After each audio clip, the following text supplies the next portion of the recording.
Bien-aimés dans le Seigneur, salut, bonjour ou bonsoir selon la place où vous vivez actuellement.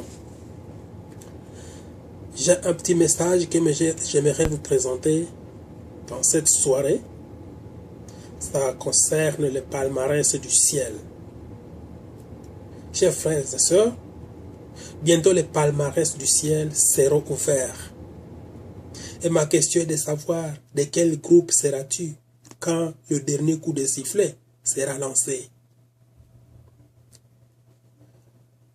Essaie de faire une petite rétrospection dans ta vie. As-tu un jour participé ou au moins assisté à une proclamation de résultats électoraux ou à un examen de fin de cycle? Frère ou sœur, toi qui m'écoutes, comment t'es-tu senti quand on te disait que tu étais du nombre de ceux qui ont réussi? Peu importe, peut-être avec distinction ou par satisfaction. Tu sais toi-même à quelle hauteur tu as sauté de joie en apprenant ta réussite. Mais je ne vais pas m'atténuer là-bas si longtemps. Tourne un peu la seconde page du palmarès pour voir ceux-là qui ont échoué. Après les élections ou un examen scolaire qui t'a pris tout autant, va se passer à une intervalle, peut-être une période de 2 semaines d'attente des résultats. Peut-être dans cette période, tu ne rêvais que la réussite. Et par mégarde, les jours de la proclamation, tu te trouves du nombre de ceux qui ont échoué. Peu importe qu'on dit que tu as été le premier ou le dernier de ceux qui ont échoué. Imagine-toi la suite de tes émotions. Oh, je ne te dis pas de pleurer maintenant. Je ne te demande que de faire une rétrospection. À quel niveau de déception seras-tu si tu es une fille et selon toi, à tel âge du mariage, toutes tes petites sœurs, tes grandes sœurs, tes cousines et tes amis de l'école, toutes sont déjà mariées. Ils ont maintenant des enfants, un enfant, 2 enfants et plus. Mais toi, tu es encore avec ton père, tes parents. Et la chance te sourit un jour, tu trouves un candidat qui lance un regard sur toi. Et malheureusement, après t'avoir excité le cœur, tu as déjà promis le mariage.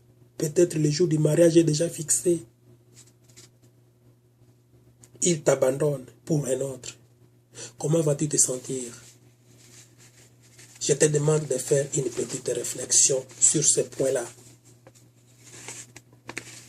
Mais voilà comment les gens se sentiront quand les palmarès du ciel seront ouverts et que tu n'as pas eu le temps de te convertir. Aujourd'hui, j'aimerais vous parler du contenu de 3 registres qui sont dans le ciel.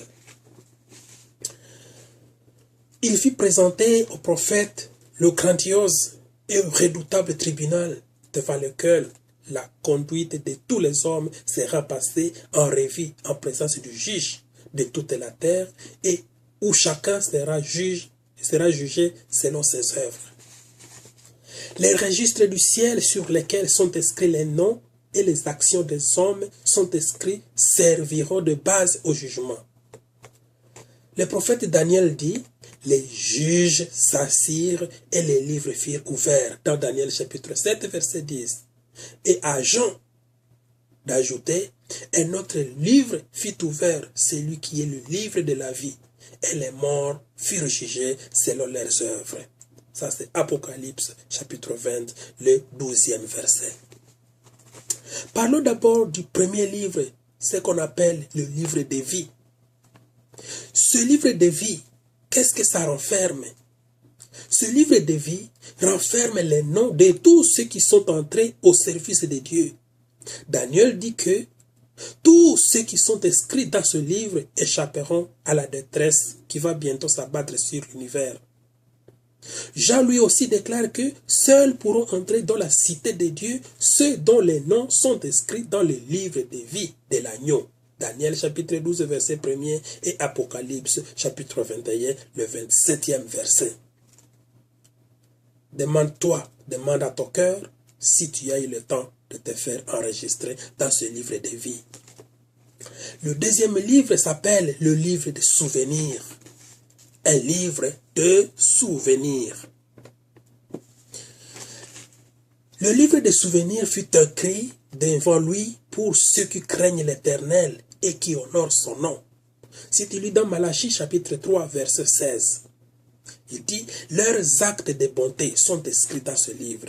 Leurs actes de bonté, leurs paroles de foi, tout est enregistré dans le ciel. Tous les actes de justice sont immortalisés dans le livre de vie.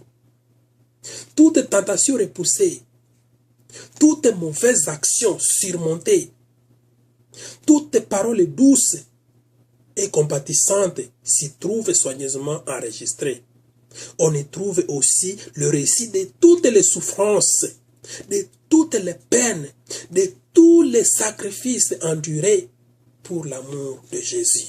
C'est dans ce livre de souvenirs où on trouve tout cela. Il y a l'autre registre, le troisième registre qu'on appelle le registre des péchés ou le livre de la mort. Dieu amènera toute œuvre en jugement au sujet de tout ce qui est caché, soit bien ou soit mal. Au jour du jugement, les hommes rendront compte de toutes paroles vaines qu'ils auront proférées, car par tes paroles, tu seras justifié, et par tes paroles, tu seras condamné. Ça, c'est Ecclésiaste chapitre 12, du 14e au 16e verset. Si tu peux lire encore Matthieu chapitre 12, du 36e au 37e verset, tu verras ce qu'ils sont en train de dire là-bas. Les intentions secrètes